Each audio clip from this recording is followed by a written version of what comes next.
حضرت زینب سلام اللہ علیہا روضہ رسول پر سلام، نبی کی نواسی پر سلام، علی کی بیٹی پر سلام، فاطمہ کی کلی پر سلام، حسنین کی چہیٹی پر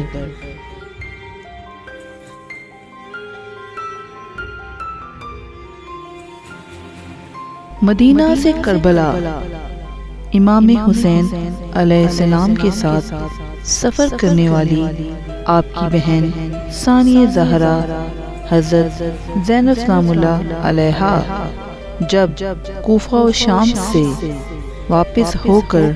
مدینہ امام حسین کے بغیر پہنچی تو ان کا ایک پل سکون سے نہ گزرا۔ بارہا آپ اپنے نانا رسول خدا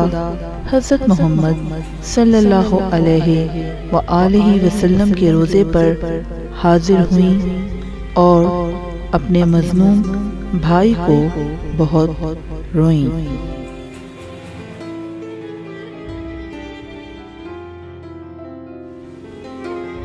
رو رو کر اپنی سفر کی داستان اپنے نانا کو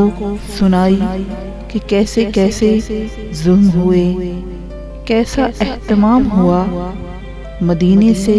کربلا جانے کے لیے، اور کیسے امتحان لیے گئے کوفہ و شام سے مدینے تک واپس آنے کے لیے۔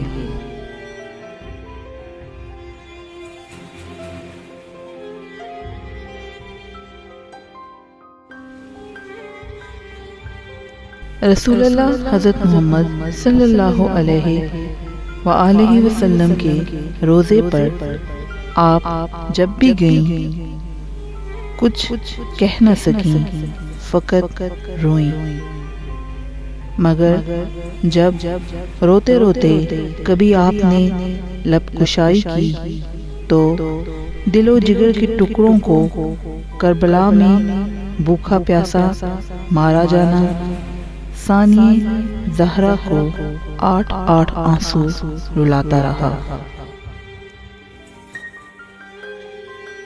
شہر نبی مدینہ میں حضرت زینب سلام اللہ علیہا کے دن واقعہ کربلا کے بعد بہت غم و الم میں گزرتے رہے۔ آپ ہمیشہ اداس رہتی، کبھی مولا عباس کے کٹے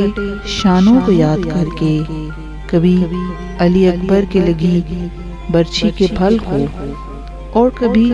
علی اصغر کی پیاس کو آپ یاد کر کے بے چین ہو جاتی۔ شہزادہ قاسم کی لاش کے ٹکڑے آپ کو رلاتے، اور کبھی آپ اپنے جگر گوشے اونو محمد کو یاد کر کے روضہ رسول پر اپنے غم کا اظہار کرتی۔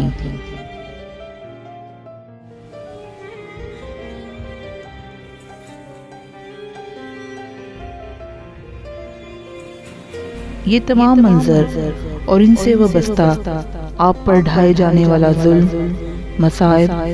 اور آپ کا جہاد آپ کے پیش نظر رہتا۔ جب بھی روضہ رسول پہ حاضر ہوتی یہی کہتی کہ میں آپ کو اپنی سنانے آئی ہوں کہ کیسے میں برباد ہوئی اور کیسے آپ کا بھرا گھر لٹ گیا، کیسے میرا بھائی آپ کا نواسا کربلا کی زمین پر کٹ گیا،